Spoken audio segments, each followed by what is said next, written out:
umugore Yesu yakijije kudandaza amagara, uyu munsi nkaba ndi kudandaza ubutumwa bwiza, yangije mpu ubuzima. Uyu mureba yankijije sirimu, nyirwaye imyaka 8. Sida yanyiciye umugabo wapimaga ibiro 105 apfa afite ibiro 18. Njewe Yesu abwira Sida ngo stop, ndi mu bantu Yesu yabwiye ngo nibikorera uburiri, nikoreye uburiri Sida igira iherezo, nikoreye uburiri kwambara imyenda bankuburije bigira iherezo, nikoreye uburiri. Yewe rero wowe uje kugirirwa neza n'Imana, we Yesu aje kuramburira ukuboko, ntuzongere gukora icyaha ukundi. Ndi umugore w'ubuhamya, ndi umubyeyi Yesu yakijije umwaku, arangije mu mwuka wera. Ntago nzi aho nkurikiranye uherereye, ariko ndagira ngo wizere Imana, kuko ibidashobokera abantu kuri yo birashoboka. Mwizere ko Yesu akigira neza, mwizere ko Yesu agikora imirimo, mwizere ko Yesu agikora ibitangaza. Bavuze ngo bwira Yesu byose nk'inshuti yawe. Nje uri hano imbere yanyu, ndi mu babyeyi bamwe babonye ukuboko kw'Imana, nemeye gukurikira Yesu, nemeye guhamya imirimo n'ibitangaza yankoreye,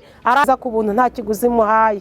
Ndi umubyeyi Yesu yakijije uburozi, ndi umubyeyi Yesu yakijije ubujura, ndi umubyeyi Yesu yakijije gutukana, ndi umubyeyi Yesu yakijije gusinda, ndi umubyeyi Yesu yakijije umwaku, arangije mu mwuka wera. Maze imyaka 16 nkijijwe, mfite ibintu byinshi byo kubwira abantu Yesu yakoze, birahari pe. Muririmbyi yaravuze ngo dufite ikimenyetso kirenga kimwe kijya kitwemeza ko Yesu azatugirira neza. Nzanye rero ijambo riko ngo Yesu aje kuguhagurutsa aho wari uri. Imana ishimwe. Hari ijambo Imana yansize ku mutima, abambonye ari ubwa mbere. Ndi umubyeyi Yesu yakijije ico bita ubujiji, ampa ubumenyi. Ubu nzi gusoma no kwandika, ntarigeze niga, nta nubwo nakandagiye no mu mwaka wa mbere, ariko Imana ishimwe yampaye gusangira n'abandi ijambo. Aya ni amagambo tugiye gusangira ari mu gitabo ca Yohana ibice 5, turasoma dore ku murongo waho wa mbere. Umutwe w'ijambo uragira uti Yesu akiza umuntu wari umaze imyaka 38 amugaye, ngo cyitwa Betesida. Iki kidendezi cyari gifite amabaraza 5, buracari imbere y'inzu. Muri aya mabaraza hari abarwayi benshi, ngo harimo impumyi, harimo ibirema, harimo abanyunyutse. Yesu atugirire neza. Ngaba bose bari bategereje ko amazi yihinduriza. Bibiri ravuze ngo kuko rimwe na rimwe marayika yaramanukaga agahinduriza aya mazi yarari muri iki kidendezi. Umuntu wabanzaga kujyamo amazi, hariho umuntu wari umaze imyaka 38, titire yamuvuzeho ngo nuko Yesu amubonye aryamye, haleluya, ngo ahita mureba aramumenya. Umura Yesu ahura ari kukureba, ngo amenya ko amazi igihe kirekire arwaye, ngo nuko Yesu aramubaza ngo mbese urashaka gukira? Yewe muntu ngurikiranye, ntago nzi igihe umaze ku rubaraza, ntago nzi igihe umaze kuri iki kidendezi, ntago nzi abahagusanze n'abahasanze n'abahagusize, ariko Yesu aramubaza. Yesu arakubaza ubwo bitewe n'igihe, bitewe n'umwanya, bitewe n'izuba, bitewe n'imvura, bitewe n'abamutangaga kandi barahamusanze. Nuko ngaramubwira ati rwose kwirirwa umbaza ko nshaka gukira. We yarazi ko gukira ari uko agomba kubanza kujya muri ayo mazi.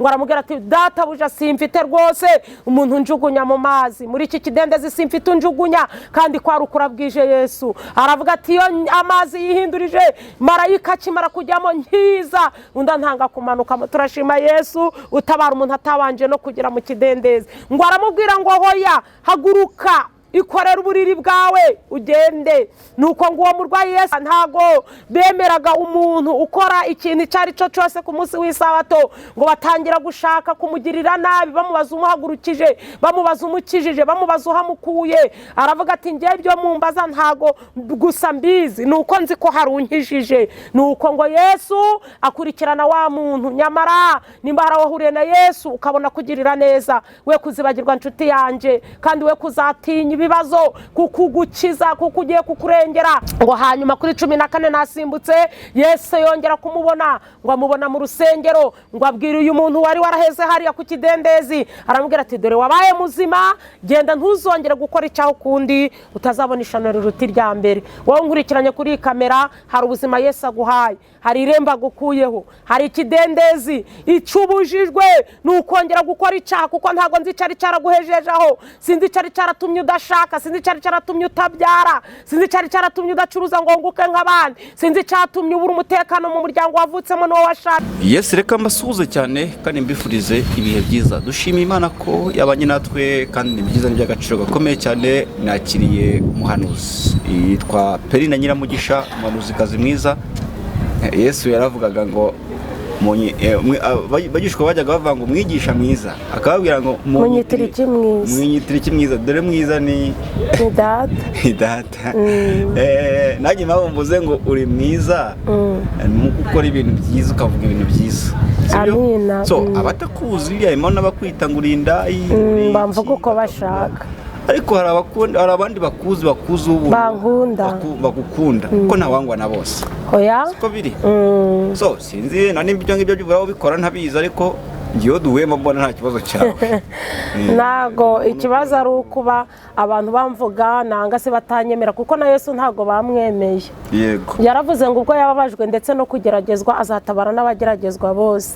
Nanje njya ngira ico kigeragezo cyo kwitwa icyo ntari cyo, ariko so Yesu ubwo nkunda ndamahoro.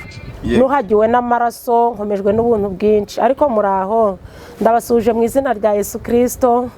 Amahoro y'Imana bane namwe. Amen. Uwo turi kumwe yaratangiye ambaza ngo mbese ko Yesu yabajije ngo bamwitira iki mwiza, nanjye ntago naba mwiza ku bantu bose. Kuko Yesu yaravuze ngo ubwo bamwanze natwe bazatwanga. Ariko ndi hano ndagarutse nje kugira ngo tuganire ku butumwa bwiza bwa Yesu Kristo. Imana ibaha umugisha abo turi kumwe. Yego. Aha, urakoze cyane. Ubwo ku bantu bazi Perina Nyiramugisha, hajya witwa amazina yawe yose. Amazina yawe yose ni Perina Nyiramugisha. Ariko meze nk'umuravumba, ndumva abantu banze, ariko kuri icano so ushobora kuhaza ari ubwa mbere. Nitwa Nyiramugisha Perina, mvuka mu karere ka Musanze, intara n'amajyaruguru y'igihugu. Ndi umukristo mu itorero rya ADEPR Pentecoste, ndi umuvugabutumwa bwiza, ndi umutangabuhamya, Imana ishimwe bwaho Yesu yankuye naho angejeje. Ndi umubyeyi w'abana 4, mfite abakobwa 3 n'umuhungu 1, n'abandi bana 3 ndera. Ndakijijwe, ndi umugenzi uja mu gihugu cyo mu ijuru. Nkunda Imana kandi ndayikunda 2 3 ndayikunda. Imana ibaha umugisha namwe kubankunda n'abankurikiranye. Yesu abishimire. Yego. Aha, urakoze cyane. Ndagira ngo noneho tuze kuganira neza, ariko mbere yuko usenga banza tubwire insanganyamatsiko y'ijambo tuzaniye. Nzanye ijambo, insanganyamatsiko y'ijambo ni ijambo riko ngo Yesu agiye kugukura ku kidendezi. Yesu agiye kugukura ku kidendezi umaze igihe kirekire. Insanganyamatsiko iri kuvuga ngo Yesu aje kuguhagurutsa. Imana ishimwe. Yesu arabo yantumye ko aje kubahagurutsa kuri iryo rembo, kuri ico kidendezi, kuri iyo nzira. Yesu aje kuguhagurutsa. Amina. Amen. Yego. None reka dusenge Imana. Yego. Mana turagushimye, turaguhimbaje. Uri Uwiteka niryo zina ryawe. Uri mwiza kandi ubere mwiza bagutegereje. Uri Imana ijya yivuga abagabo bagaceceka. Uri rurangiza rwa burundu. Uri intwari mu ntambara. Iyo warambuye ukuboko kwawe ntawe uguhina. Iyo wakinze ntawe ukingura, kandi niyo wakinguye ntawe ukinga. Turacagufitiye icizere, aho wageze ibintu birahinduka. Tuje hano, tuje gutambutsa ubutumwa bwiza. Waravuze ngo nidusaba tuzahabwa, kandi ijambo ryaravuze ngo mbere yo kugira tuvuga izina rye tubanze tuve mu bitagira umumaro. Ngaho tubabarire twese amafuti n'ubugoryi n'umugayo no gukiranirwa kwacu kose. Turi abanyabyaha, twambaye inyama n'amaraso, turamaze ameneka ntayorwe. Paulo yaravuze ngo tugerageza gukora ibyiza, ariko ibi bikadutanga imbere. Ariko aravuga ngo dushobozwa byose na Kristo duha imbaraga. Ngo rero dushoboze kunesha icana igisa nacyo. Bagiye kumvira ijambo ryawe, giye guca mu gutwi kumwe ngo rihinguke mu kundi. Iri jambo rishinga imizi mu mitima, ribera bagiye kuryumva, abagabo, abagore, abasore n'abakobwa, abakecuru n'abasaza n'abana batoya. Ribabera impamba, ribabera urwego, ribabera agakiza kazabageza mu bwami bwawe. Ngaho urakoze kuko ubyumvise Yesu, kandi urakoze kuko ubikoze. Ngaho icoro gikomeze kubicawe, komeze gutegeka no kuganza mu izina rya Yesu Kristo. Amina. Urakoze cyane, reka twakire. Yego mwakoze. Bibiliya yarambwiye ngo abantu b'iki gihe bakeneye ijambo. Mwanyumvishe, ndi umubyeyi Yesu yagiriye neza, ankura mu magana menshi y'abanyabyaha, amagakiza ku buntu nta kiguzi muhaye. Ndi umubyeyi Yesu yakijije uburozi, ndi umubyeyi Yesu yakijije ubujura, ndi umubyeyi Yesu yakijije gutukana, ndi umubyeyi Yesu yakijije gusinda, ndi umubyeyi Yesu yakijije umwaku arangije ampa umwuka wera. Maze imyaka 16 nkijijwe, mfite ibintu byinshi byo kubwira abantu Yesu yakoze birahari pe. Muririmbyi yaravuze ngo dufite ikimenyetso kirenga kimwe kijya kitwemeza ko Yesu azatugirira neza. Nzanye rero ijambo riko ngo Yesu aje kuguhagurutsa aho wari uri. Imana ishimwe. Hari ijambo Imana yansize ku mutima abambonye ari ubwa mbere. Ndi umubyeyi Yesu yakijije ico bita ubujiji, ampa ubumenyi. Ubu nzi gusoma no kwandika ntarigeze niga, nta nubwo nakandagiye no mu mwaka wa mbere, ariko Imana ishimwe yampaye gusangira n'abandi ijambo. Aya ni amagambo tugiye gusangira ari mu gitabo ca Yohana ibice 5, turasoma dore ku murongo waho wa mbere. Umutwe w'ijambo uragira uti Yesu akiza umuntu wari umaze imyaka 38 amugaye. Umurongo wa mbere, hanyuma y'ibyo habaho iminsi mikuru y'abayuda, nuko Yesu aje i Yerusalemu, kandi i Yerusalemu bugufi bw'irembo bugufi y'irembo ry'intama hari ikidendezi mu Ruheburayo cyitwa Betesida, cariho amabaraza 5. Muri ayo mabaraza hariho abarwayi benshi, barimo impumyi n'ibirema n'abanyunyutse. Bari bategereje ko amazi yihinduriza, kuko rimwe na rimwe marayika yamanukaga akaja muri ico kidendezi agahinduriza amazi. Nuko umuntu wabanzaga kujamo amazi yihindurije niwe wakiraga indwara ye iyo ariyo yose. Kuri 15 hariho umuntu wari ufite indwara ayimaranye imyaka 38. Yesu amubonye aryamye amenya yuko amaze igihe kirekire arwaye, aramubaza ati mbese urashaka gukira? 7. Umurwayi aramusubiza ati databuja, simfite umuntu unjugunya mu kidendezi, iyo amazi yihindurije nkiza undi antanga kumanukamo. 8. Yesu yakoze igitangaza gikomeye, murabyumvishira ijambo riri muri Yohana igice ca 5. Titire yarivuze ngo Yesu akiza umuntu wari umaze imyaka 38. Yesu atugirire neza. Nuko ngo habaho iminsi mikuru y'abayuda, Yesu aje i Yerusalemu. Ngo kandi Yerusalemu Bibiliya iravuze ngo bugufi bw'irembo ry'intama hari ikidendezi mu Ruheburayo, niko ijambo rivuze ngo cyitwa Betesida. Iki kidendezi cari gifite amabaraza 5, buracari imbere y'inzu.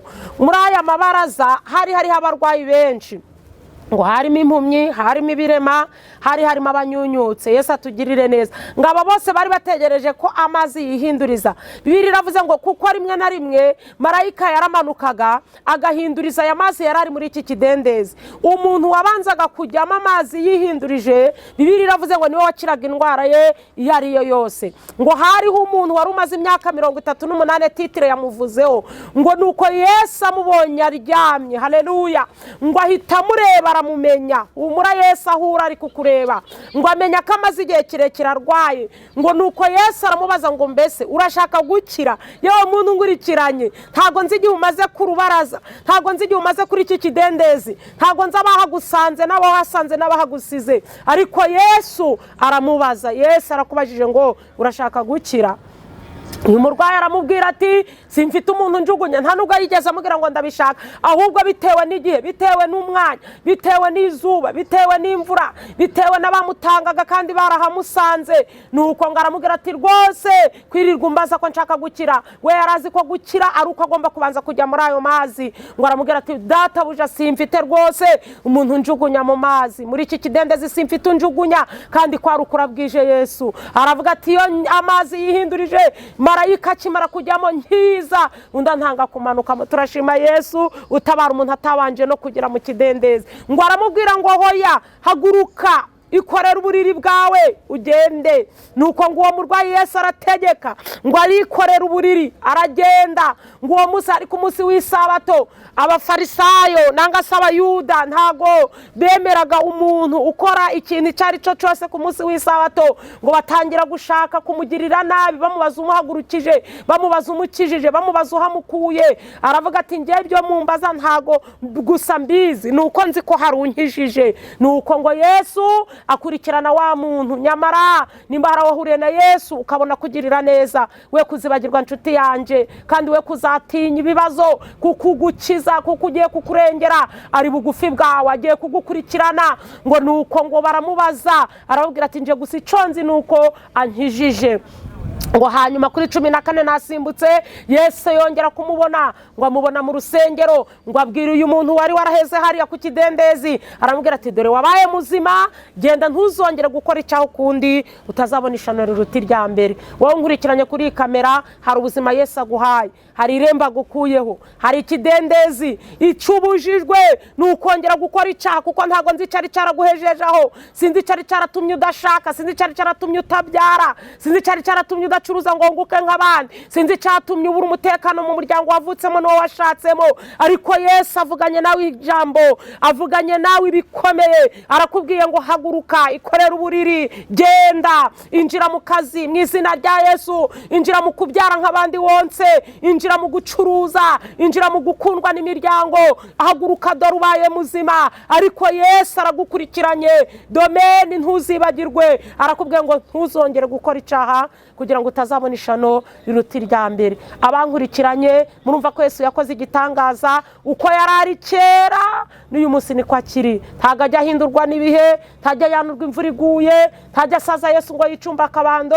Iyo avuganye n'umuntu ashirwaga ari uko ageze gute abisohoje. Iyo uhagurukije uyu murwayi atitaye ku bwinshi bw'abahamusize n'abaho yahasanze bakahamusiga, n'abahamusanze bakahamusiga, yaramubwiye ngo haguruka, ikorera uburiri bwawe ugende. Mbese nta byakuryamishije. Imana y'amahoro ibagirire neza. Mwizere ko Yesu agikora, mwizere ko Yesu akigira neza, mwizere ko Yesu agikora imirimo, mwizere ko Yesu agikora ibitangaza. Iryo niryo jambo, niyo mpamvu Imana yari yansize ku mutima, ibindi Yesu aduhana umugisha. Sinzi nimba waba ufite ikibazo nangwa ukaba ufite icifuzo, ntago nzi icyo wowe ubwawe urukumva ukeneye. Umuririmbyi yaravuze ngo bwira Yesu byose nk'inshuti yawe. Nje uri hano imbere yanyu, ndi mu babyeyi bamwe babonye ukuboko kw'Imana, nemeye gukurikira Yesu, nemeye guhamya imirimo n'ibitangaza yankoreye, arangije ampa ubuzima. Uyu mureba yankijije sirimu, nyirwaye imyaka 8. Sida yanyiciye umugabo wapimaga ibiro 105, apfa afite ibiro 18.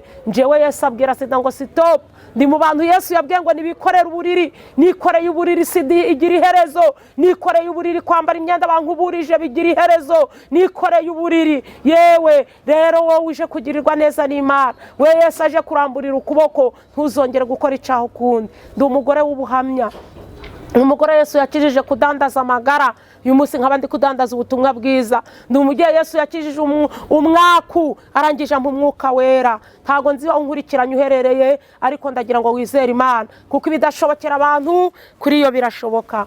Mwakoze kubana natwe, mwakoze kumva icyo umwuka ari kuvugana namwe. We wari urwaye, we wari urushe, we wari uremereye, ubaye muzima. Akira ubuzima mu izina rya Yesu. Wow, Imana ishimwe kandi ihabwe icyubahiro ku bw'isengesho ryiza cyane watangiye usenga, ndetse ugakurikizaho n'ijambo ry'Imana, nabwo ukaba urisoje usenga. Njyewe nakomeje gufashwa mu mpande zombi. Hanyuma nenda kukubaza ngo bino bintu urimo kuvuga ni ibintu bikomeye cyane, ariko se nk'iyo ubivuze gutya hari abantu baguhamagara by'uzakubwira ati turacyabikuza, cyangwa se urebye ubona abantu baramaze gushirirwa, bya bindi Boniface singira nk'abajya avuga ngo abantu barashiriwe, ngo arabanuzi bashiriwe, aravuga ngo n'abashiriwe, abakristo bashiriwe, n'abagenzi bashiriwe, n'abavuga butumwa bashiriwe. Oya nje ntago ndi mu bashiriwe n'ukuri. Hanyuma kubwira ati bafashijwe. Yes. Cyangwa se hari abaca muri comment nta ukundwa na bose, kuko natangiye mvuga ko Yesu batamwemeye. Yazuraga abapfuye bakamwita beza buri, bakamwita umutware w'abadayimoni, kandi yakoze yakoze ibitangaza, natwe rero ntacyo twakora ngo twemeze abantu. Ariko njyewe nshingiye uko nsoma komenti zaba izinduka zaba izimbwira ngo komera, zose ndazisoma. Ariko abenshi barambwira ngo Penina, ubuhamya bwawe buratwubaka, buradufasha, budusubiriza intege mu bugingo, buturemamo ibyiringiro. Hari n'abandi bavuga ngo ariko wabonye ibyirato, ngo igihe wavugiye ko warogaga, igihe wavugiye ko wasambanaga, ngo wabuze ibyo uvuga ngo wambura mukore, ngo wagica mukewe. Ngira abantuka, ariko abenshi nabambwira ngo nkomere, nabambwira ko bafashijwe n'ubuhamya bwanje. Ndashima Yesu ko arabakiryohewe nabwo. Imana ihabwa icubahiro. Yego. Penina, ndagushimiye cyane. Mwakoze namwe kubana natwe. Wakoze komeze kwenyegeza, ndavuga gukomeza gusenga. Ndakomeje rwose, niyo pasi wawe. Uzuzwe cyane kuko amin. Umukristo buriya ushaka kugira imyaka yawe yere neza. No mu gihe cy'imeshi.